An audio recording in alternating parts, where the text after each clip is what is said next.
Coucou tout le monde, j'espère que vous allez bien. Aujourd'hui on se retrouve pour une vidéo assez spéciale parce qu'en fait je vais vous parler d'un achat que j'ai fait sur Amazon.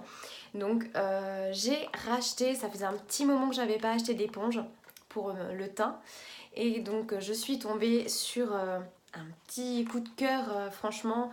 Je sais pas si vous connaissez peut-être ou pas l'éponge Beauty Blender de chez Beauty Blender. Franchement, vous pouvez en trouver des beaucoup moins chers qui ont exactement le même effet. Moi, pour ma part, j'ai trouvé chez Real Technique. Donc, c'est une marque que j'adore, franchement. Donc, j'ai acheté pour 10 euros deux éponges Beauty Blender, entre guillemets. Franchement, ça valait le coup. Ça fait une semaine que j'utilise la première éponge. La deuxième, je me la garde pour dans 2-3 mois maxi. Quand j'aurai fini d'utiliser la mienne, parce que ça se garde pas très très longtemps. Il faut savoir qu'il faut bien nettoyer vos éponges, surtout après chaque utilisation, après avoir mis votre fond de teint.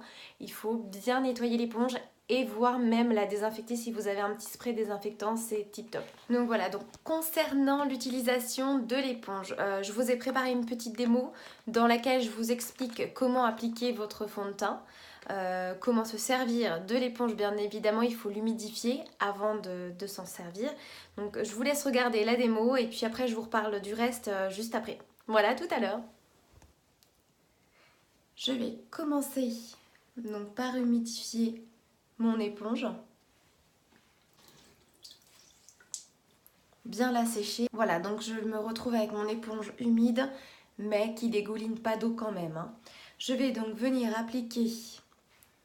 Pour aujourd'hui, je vais prendre le fond de teint de chez Lavera, que je trouve très bien. J'ai dans une autre vidéo présenté la crème 3 en 1 de chez Lavera, qui est très très bien aussi, mais ça c'est vraiment le fond de teint. Donc pour vous dire la teinte, c'est la Honestint 03. Donc je vais l'appliquer sur le dos de ma main.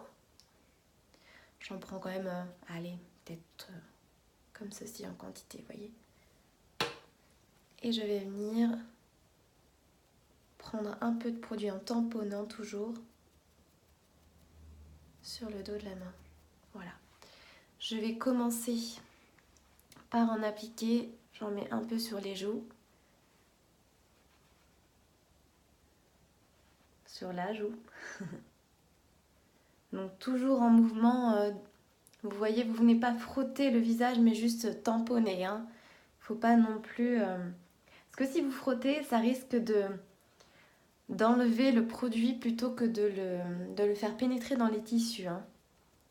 Ce qui est important, c'est de bien venir, voyez mon menton, tamponner.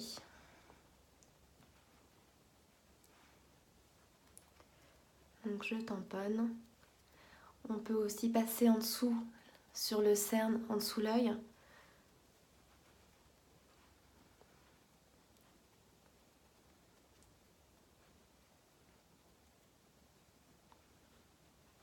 Ça fait tout de suite un teint. Donc le fond de teint que j'applique n'est pas très très couvrant, d'où les petites rougeurs qui restent un peu apparentes. Mais je viens après les camoufler avec mon anti-cerne. Je fais toujours quelques petites corrections après avoir mis le fond de teint. Je mets. Voilà, donc je tamponne. Je reviens prendre un peu. Donc, toujours bien jusque dans le cou pour éviter les démarcations.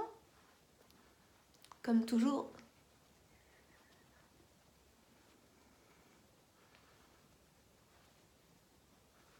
Et le front bien au ras de la racine des cheveux, n'est-ce pas? Ça c'est mon mot, n'est-ce pas? Voilà. Pour éviter les démarcations, hein, c'est ce qui est le plus important quand même.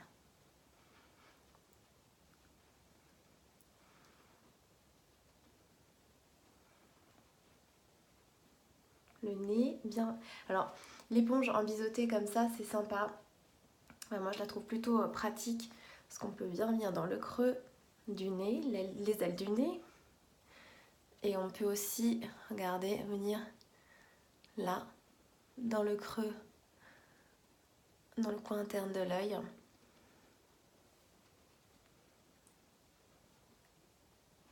Les lèvres. Sachez que faut bien mettre un peu de matière sur les lèvres si vous voulez que votre rouge à lèvres reste bien. Ça, c'est très important aussi.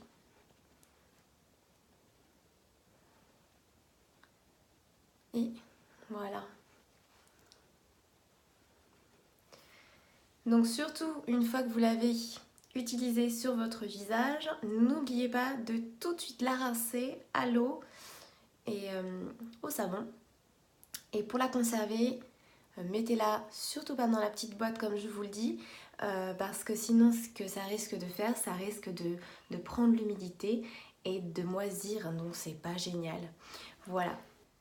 Alors j'ai fini de passer ma petite éponge sur mon visage pour appliquer mon fond de teint. Qu'est-ce que je fais après?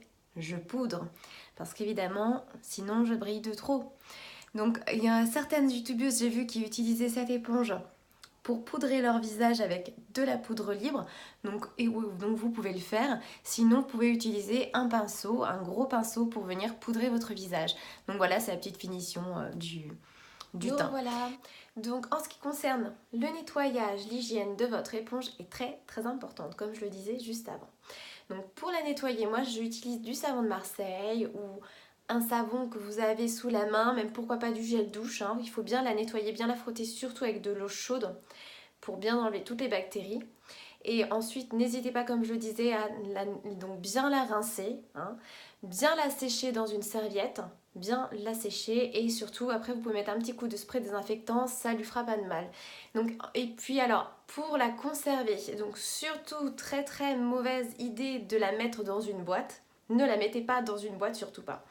Donc pour la conserver, moi je l'enroule tout simplement dans un petit sopalin, dans un petit Kleenex, et puis vous pouvez la laisser donc sur le rebord de votre lavabo, ou alors moi je la mets aussi sur ma petite étagère derrière. Donc voilà. J'espère que cette vidéo vous aura plu, vous aura porté quelques conseils si vous avez une éponge, et si vous en avez pas, franchement... si vous avez l'habitude de vous maquiller le matin avec un fond de teint, vous verrez, c'est franchement très rapide d'utilisation. Et pour les personnes qui n'ont pas l'habitude de se maquiller, pour l'utilisation du fond de teint, quand on n'a pas l'habitude, c'est génial. En 2 temps 3 mouvements, vous appliquez votre fond de teint et ça ne laisse pas du tout de démarcation. C'est magique. Voilà tout ce que je peux vous dire. Donc en tout cas, si vous avez quelques commentaires à me laisser ou des questions à me poser, n'hésitez pas. Si vous avez aimé la vidéo, bien sûr, vous mettez des likes, hein, je compte sur vous. Et puis je vous dis à bientôt pour la prochaine vidéo. Bisous bisous.